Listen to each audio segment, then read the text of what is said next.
कठुमर विधायक एवं भाजपा नेता रमेश खींची एक दिवसीय दौरे पर अलवर पहुंचे। वे सर्किट हाउस में दलित समाज सशक्तिकरण के लिए संपन्न संवाद कार्यक्रम में शामिल हुए। इस अवसर पर दलित समाज की ओर से विधायक खींची का स्वागत किया गया। यहां खटीक समाज सहित अन्य वर्गों के प्रतिनिधि उपस्थित रहे। उन्होंने अनेक लोगों की समस्याओं को सुना और इसके समाधान के लिए संबंधित अधिकारियों को निर्देश दिए हैं।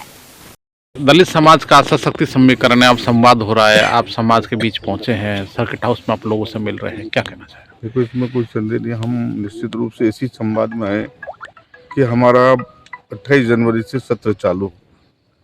इस सत्र में हमारे दलितों का कहाँ अहित हो रहा है, कहाँ उनके अधिकारों का हनन हो रहा है, क्या हमारे लोग सोच रहे हैं अब तक इनको 2 वर्षों में क्या मिला स्टेट में और उससे 5 वर्षों में इनको क्या मिला, इन दोनों का आकलन हम आपस में कर रहे हैं। एक दूसरे से संवाद के माध्यम से ही बातें निकल के आएंगी।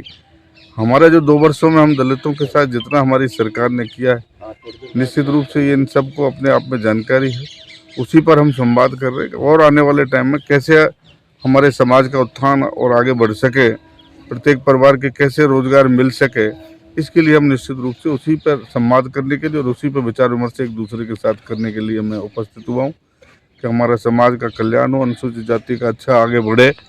यही हम इसी के लिए संवाद करने उपस्थित हैं। सर, सरकार की योजनाएं तो दलित समाज के लिए काफ़ी है, SC/ST के लिए, लेकिन जिस तरह से कई बार अत्याचार देखने को मिलते हैं, कई बार पीड़ितता होती है, जैसे अभी मुस्कान हत्याकांड हुआ, कई बार हत्याकांड दलित वर्ग के साथ ज़्यादा इस तरह के मामले उजागर होते हैं, सामने आते हैं।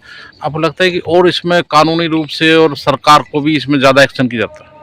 देखो, हमारी एक निश्चित रूप संवेदनशील सरकार है और पहले के बनस्पत जो 5 वर्षों में जितना अत्याचार हुआ उससे मैं समझ 2 वर्षों में शायद आपने देखा होगा बहुत कमी आई।